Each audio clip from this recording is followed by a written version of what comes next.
जय हिंद दोस्तों। आज के इस वीडियो में हम लोग बात करने वाले हैं क्लास 9 हिंदी का चैप्टर नंबर 8 जो कि है हमारा वाक, जिसको लिखा है दोस्तों यहाँ पर ललगद ने, आप जैसा कि देख सकते हो यहाँ पर।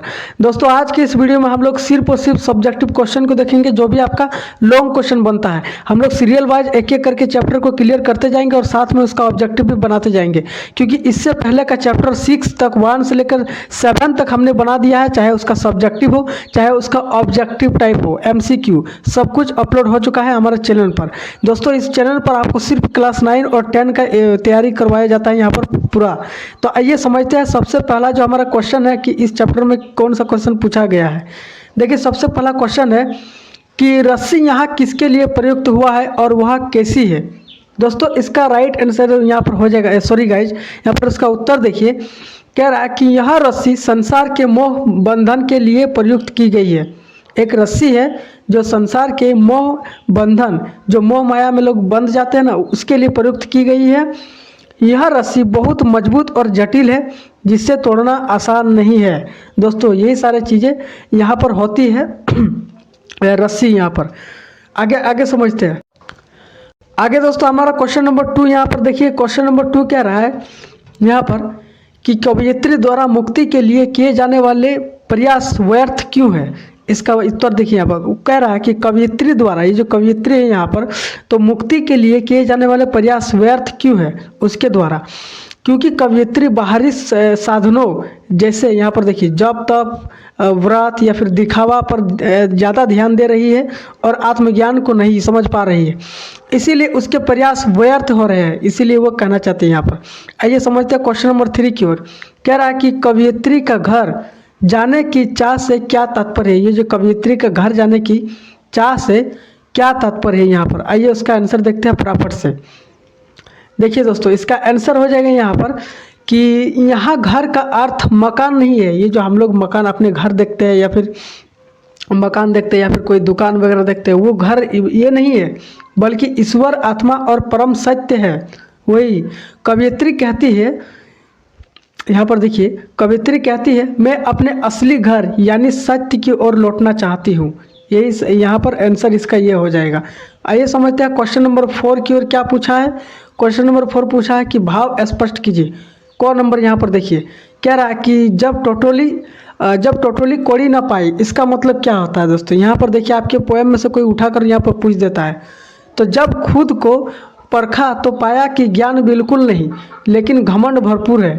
जी हाँ दोस्तों, ये ज़्यादातर लोगों को देखिएगा दोस्तों, जब आप उन्हें परखिएगा तो उन्हें ज्ञान बिल्कुल नहीं होता है कि हमें क्या चीज़ करना चाहिए, क्या नहीं, कैसे व्यवहार करना चाहिए, लोगों के प्रति कैसे बात करना चाहिए या फिर कैसे समझना चाहिए, उनके बातों का आदर करना चाहिए, ये सारी चीज़ें नहीं होती है, लेकिन उनमें घमंड बहुत ज़्यादा होता है। यही मनुष्य की सबसे बड़ी कमजोरी है, घमंड करना ही। आगे समझते हैं कि पोएम में से क्या उठाया है यहाँ पर। कह रहा है कि खा खाकर कुछ पाएगा नहीं, न खाकर बनेगा अहंकारी।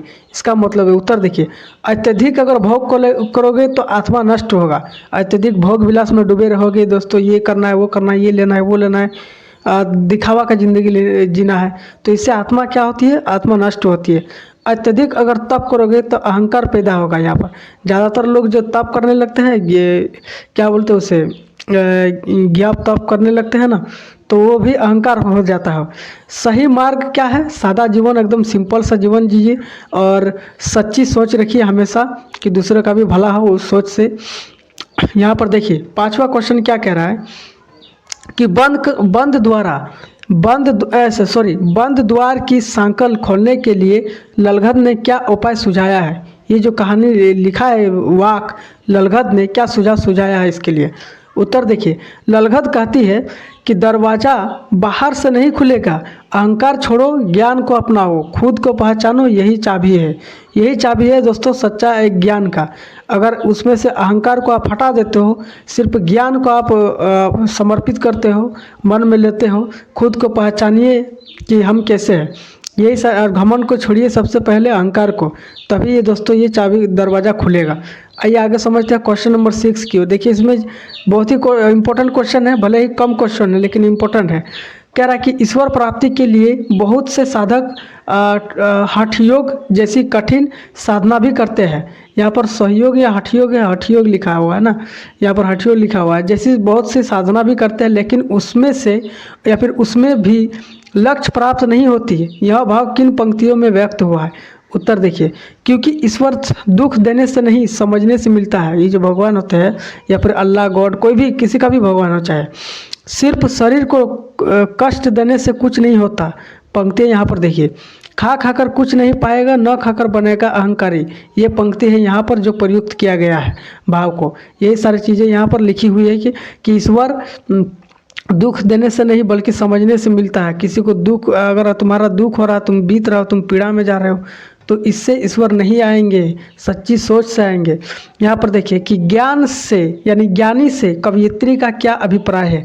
उत्तर देखिए, कवयित्री के अनुसार ज्ञानी आदमी क्या होता है? वह व्यक्ति होता है जो स्वयं को पहचान ले। वह ईश्वर को मंदिर मस्जिद या बाहरी कर्मकांडों में नहीं बल्कि अपने भीतर खोजता है। ऐसा व्यक्ति हिंदू मुसलमान के भेद दिखावे और अहंकार से ऊपर उठकर सभी में एक ही ईश्वर को देखता है। इसी कारण कवयित्री कहती है कि सच्चा ज्ञानी वही है जो आत्मज्ञान को प्राप्त कर ले। जी हाँ दोस्तों, सच्चा ज्ञान अभी के टाइम पे तो ज़्यादातर लोगों को देखिए, पढ़े लिखे लोग भी मूर्ख का काम करने लगते हैं। वो हिंदू मुसलमान वो जाति पाति देखने लगते हैं, तेरा धर्म मेरा धर्म, ये सब चीज़ें करने लगते हैं। पर इनमें से उठ के भी थोड़ा इंसानियत का भी एक धर्म होता है दोस्तों, उसे ज़्यादा समझना चाहिए लोगों को। आइए समझते हैं।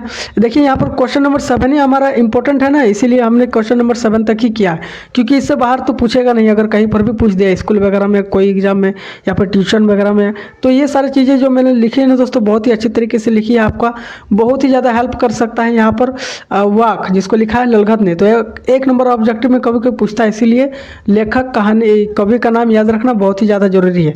मिलते हैं नेक्स्ट वीडियो में इसी तरीके के इंटरेस्टिंग वीडियोज़ के साथ। तब तक के लिए जय हिंद। और हाँ, वीडियो अच्छी लगी तो वीडियो को लाइक और चैनल पर नए हो तो सब्सक्राइब करके ही जाना। जय हिंद।